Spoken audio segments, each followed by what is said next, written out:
Happy Thursday friends, బాగున్నారా? మేము మా క్యాంపర్ వ్యాన్కి వెనకాల ప్యానల్స్ అన్నిటినీ సౌండ్ డెడెనింగ్ చేసి, హీట్ ఇన్సులేషన్ చేసి, హీట్ ఆర్ కోల్డ్ ఇన్సులేషన్ వేసి, తర్వాత ఫైనల్గా ఇప్పుడు దాన్ని కార్పెట్ తోటి కవర్ చేస్తున్నాము. చూడండి. సో ఇక్కడ మీకు కనిపిస్తుండొచ్చు,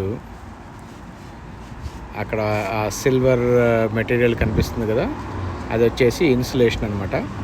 దాని కింద సౌండ్ డెడెనింగ్ ఉంటుంది.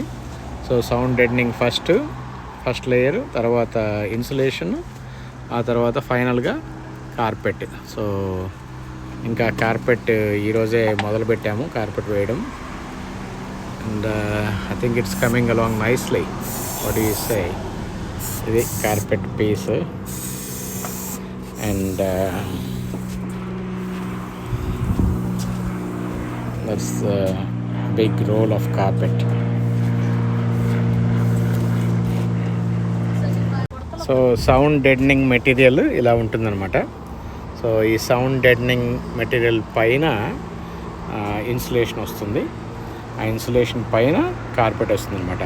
సో ఇంతకుముందు అలాగా బేర్ బోన్స్ లాగా ఇది ప్యానల్ వేన్ కాబట్టి అలా ఉండేదన్నమాట. సో ఇక్కడ మీకు కనిపిస్తుండొచ్చు. సో సౌండ్ డెడెనింగ్ అండ్ ఇది ఏదైతే ఉందో ఇది ఇన్సులేషన్ అనమాట. ఆ ఇన్సులేషన్ మీద కార్పెట్ వేసి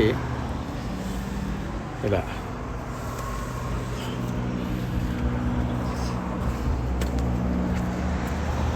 అండ్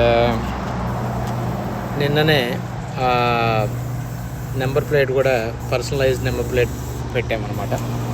మా కంపెనీ పేరు cybergv.com.au. అండ్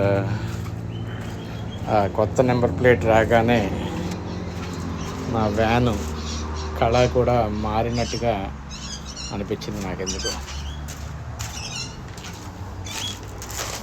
విక్టోరియాలో అయితే పర్సనలైజ్డ్ ప్లేట్స్కి ఒకసారే పే చేయాలి, మిగతా స్టేట్స్లో ఎవ్రీ మంత్ పే చేయాలి. So this is how it looks. ఇలా డ్రావర్స్ ఉంటాయన్నమాట. ఆ డ్రావర్స్లో ఫుడ్ మళ్ళీ అన్నీ రకరకాలు అన్నీ స్టోర్ చేసుకొని క్యాంపింగ్కి వెళ్తాం అన్నమాట.